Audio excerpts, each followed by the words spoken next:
नमस्कार दोस्तों, आज का क्लास जो हमारा है पॉलिटी का है, राज व्यवस्था। उसमें हम इम्पोर्टेंट टॉपिक करा रहे हैं, जिसमें आज का हमारा टॉपिक नंबर 10वां है, जिसका कार्यपालिका। कार्यपालिका के अंतर्गत क्या क्या आता है ये देखते हैं। आपको बताए थे कि 3 हमारा मेन इम्पोर्टेंट कार्यपालिका, विधायिका, न्यायपालिका, जिसमें कार्यपालिका के बारे में आज हम लोग बात करेंगे। कार्यपालिका जो है संसदीय सरकार की व्यवस्था है, जिसमें संघ की कार्यपालिका होता है और राज्य के कार्यपालिका होता है। संघ की कार्यपालिका जो है, इसका निर्माण में जो आते हैं राष्ट्रपति, उपराष्ट्रपति, प्रधानमंत्री, मंत्रिपरिषद, महान्यायवादी आदि।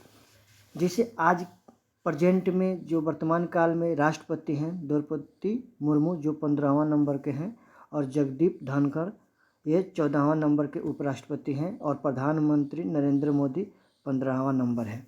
और मंत्रिपरिषद, जिसमें आपको पता है मंत्रिपरिषद 3 प्रकार के होते हैं, कैबिनेट मंत्री, मंत्रिपरिषद और स्वतंत्र मंत्री होते हैं। उसके बाद से महान्यायवादी RK वेंकटरमणि है, जो 16वां है। और यहीं राज्य की कार्यपालिका में देखेंगे तो इनमें राज्यपाल आते हैं, मुख्यमंत्री आते हैं, मंत्रिपरिषद और महाधिवक्ता आते हैं। तो इस बात को ध्यान रखें। और अगला टॉपिक जो हमारा है भारतीय संविधान का विशेषता। ऐसे तो बहुत सारी विशेषता है, लेकिन जो इम्पोर्टेंट है उसके बारे में हम लोग चर्चा करेंगे। प्रस्तावना आपको पता है ये संविधान का मुख्य है, और इसका उद्देश्य प्रस्ताव पहली बार लाया गया था 13 दिसंबर 1946 को, जो कि लाए थे भारत के प्रथम प्रधानमंत्री जवाहरलाल नेहरू। ठीक है, और ये पास हुआ था 22 जनवरी 1947 को। और प्रस्तावना का जो विचार है ये USA से लिया गया, यूनाइटेड स्टेट ऑफ अमेरिका से लिया गया है, और इसका जो भाषा है ये ऑस्ट्रेलिया से लिया गया है, और इसमें संशोधन एक बार मात्र हुआ है। ठीक है, उसके बाद आप देखेंगे कि 42वां ऐसे संविधान संशोधन बहुत महत्वपूर्ण है, लेकिन सबसे पहले हम बात करेंगे 42वां संशोधन। इसमें क्या है कि धर्म निरपेक्षता, समाजवाद और अखंडता, ये तीनों शब्द को 42वां संविधान संशोधन 1976 में जोड़ा गया। ठीक है, और उसके बाद आपको बता दें कि न्याय 3 प्रकार के संविधान में उल्लेख है। पहला सामाजिक, दूसरा आर्थिक, तीसरा राजनीतिक। कभी कभी आपको देखने को पेपर में मिल जाएगा कि धार्मिक जो है वो नहीं, न्याय है। ये जो तीनों शब्द है सामाजिक, आर्थिक और राजनीतिक, ये रूस की क्रांति से लिया गया है। ठीक है, उसके बाद कुल समानता 2 है। कुल समानता जो है वो 2 है, अवसर और प्रतिष्ठा। फ्रांस के क्रांति से लिया गया था स्वतंत्रता, समानता और बंधुत्व। बंधुत्व का मतलब होता है भाईचारा। ठीक है, तो इस टॉपिक में हम लोग ये देखें। उसके बाद नेक्स्ट टॉपिक जो हमारा है समितियाँ। समितियाँ आपको बहुत सारी है, जो इम्पोर्टेंट है उसको देखते हैं।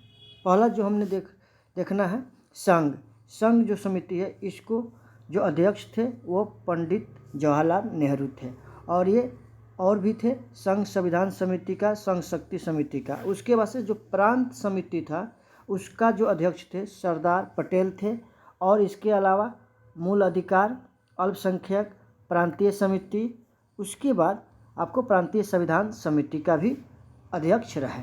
उसके बाद डॉक्टर राजेंद्र प्रसाद के पास जो समिति का अध्यक्ष थे वो थे रियासत, संचालन, झंडा समिति, नियम समिति, देशी रियासत, इनका भी ये अध्यक्ष थे। ठीक है, तो आप इसको 1 से 2 बार देखें और आपको याद हो जाएगा।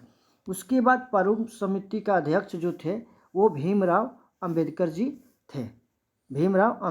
थे।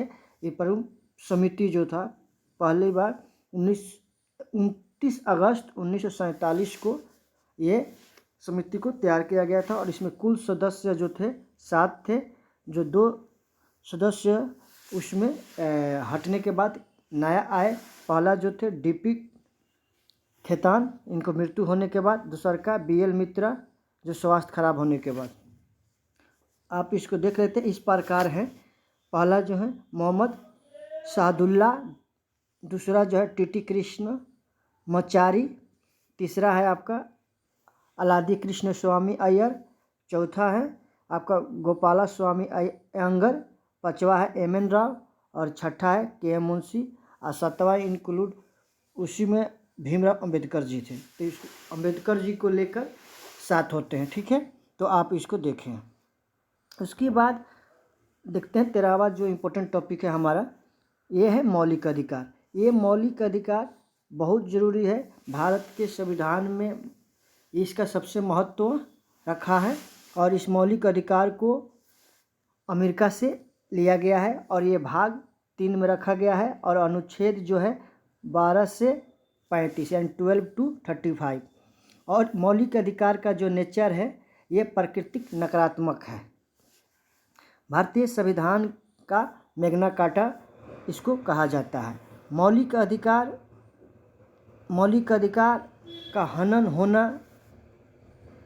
हनन होने पर रिट जारी होता है। जैसे आर्टिकल 32 जो है अनुच्छेद 32 जो कि सुप्रीम कोर्ट के द्वारा लागू किया जाता है और 226 जो है यानी 226 हाई कोर्ट के द्वारा ये रिट जारी किया जाता है। रिट जो होता है 5 प्रकार का होता है। आपको बता दें कि हम आदेश देते हैं, ये इसका मतलब परमादेश, रोकने के कार्य के दौरान उत्प्रेषण, और किस अधिकार से किसको रोकते हैं उसका अधिकार परीक्षा, उसका शरीर सहित उपस्थित करना बंदी प्रतिक्षण और रोकने के कार्य के बाद प्रतिषेध। ये जो है 5 प्रकार का रिट जारी करता है सुप्रीम कोर्ट जब संविधान में मूल अधिकार का हनन होता है तब। उसके बाद हम देखते हैं कि जो हमारा मूल अधिकार कौन कौन से हैं। पहला अगर हम देखते हैं समता का अधिकार जो अनुच्छेद 14 से 18 है। उसके बाद दूसरा जो है स्वतंत्रता का अधिकार, ये अनुच्छेद 1922। उसके बाद शोषण के विरुद्ध अधिकार अनुच्छेद 23 से 24। धर्म की स्वतंत्रता का अधिकार अनुच्छेद 25 से 28 और संस्कृति और शिक्षा संबंधी अधिकार अनुच्छेद 29 से 30 और संवैधानिक उपचारों का अधिकार अनुच्छेद 32 में जिक्र किया गया है। उसके बाद आप ये भी ध्यान रखना कि केवल भारतीय नागरिकों को प्राप्त मूल अधिकार है अनुच्छेद 15, 16, 19, 29, 30। ये जो 5 अधिकार है ये सिर्फ भारत के नागरिक को ही प्राप्त है। इसके अलावा भारतीयों और विदेशी नागरिकों को प्राप्त मूल अधिकार इस प्रकार है अनुच्छेद 14, 20, 21A, 22, 23, 24, 25, 26, 27, 28। ये सभी जो है अनुच्छेद ये भारतीय और विदेशी नागरिकों को प्राप्त हैं। उसके बाद हम लोग नेक्स्ट क्लास करेंगे जिसमें हम एक इम्पोर्टेंट टॉपिक लेंगे भारत का भूगोल, जो बार बार SSC, रेलवे या बिहार SSC या वनडे पेपर में आता है, उसको हम चर्चा करेंगे। ठीक है, तो आज की क्लास यहीं पर ख़त्म करते हैं। अगर आपको अच्छा लगता है तो शेयर, सब्सक्राइब और लाइक करें।